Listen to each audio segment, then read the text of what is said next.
வாங்க இன்னைக்கு சொர்ணம் கிச்சனில் அவத்திக்காய் எப்படி பொரியல் பண்ணுறதுன்னு பார்க்கலாம்.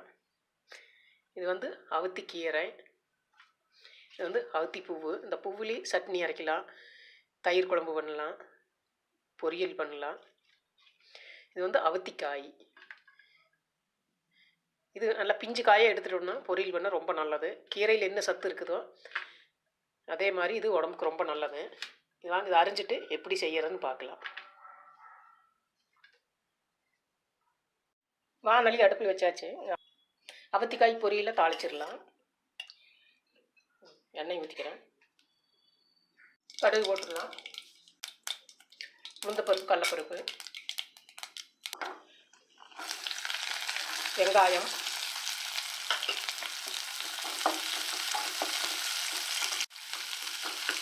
இதுக்கு நான் மிளகாப்பொடி போடுறேன். நீங்கள் வேணால் பச்சை மிளகாயோ இல்லை வத்த மிளகாயோ போட்டுக்கலாம் இப்படி தாளிக்கும் போது. இந்த அவத்திக்காயை பொடிசாக கட் பண்ணி வச்சுருக்கிறேன், இதை போட்டுடலாம். இது நல்லா கொத்தவரங்காய் மாதிரியே நல்லா இருக்குது டேஸ்ட்டாக. இது கீரையில் என்ன சத்து இருக்குதோ அது மாதிரி ரொம்ப நல்ல சத்து. அது கொஞ்சம் முத்தாது போல் பிஞ்சாக பொரித்து செஞ்சிங்கன்னா ரொம்ப நல்லா டேஸ்ட்டாக இருக்குது. இந்த காயை அரைச்சி குழம்பு வைக்கலாம், சாம்பார்லேயும் போடலாம். இதுலேயும் இன்னொரு மெத்தட் இருக்குது. நீங்கள் காய் தனியாக உப்பு போட்டு வேக வச்சுட்டு இந்த மாதிரி எடுத்து தாளிச்சிக்கலாம்.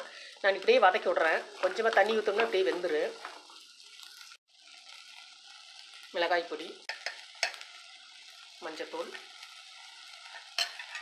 உப்பு தேவையான அளவு,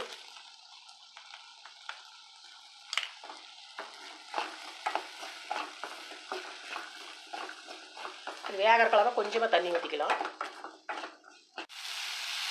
தேவையான அளவு தண்ணி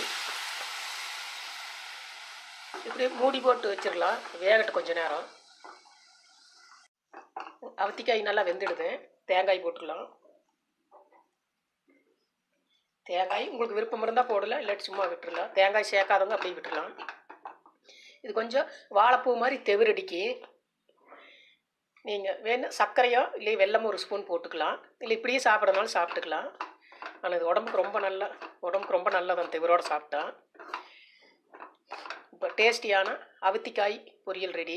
நீங்களும் செஞ்சு பாருங்கள். இந்த வீடியோ பிடிச்சிருந்தால் லைக் பண்ணுங்கள், மறக்காமல் சப்ஸ்கிரைப் பண்ணுங்கள்.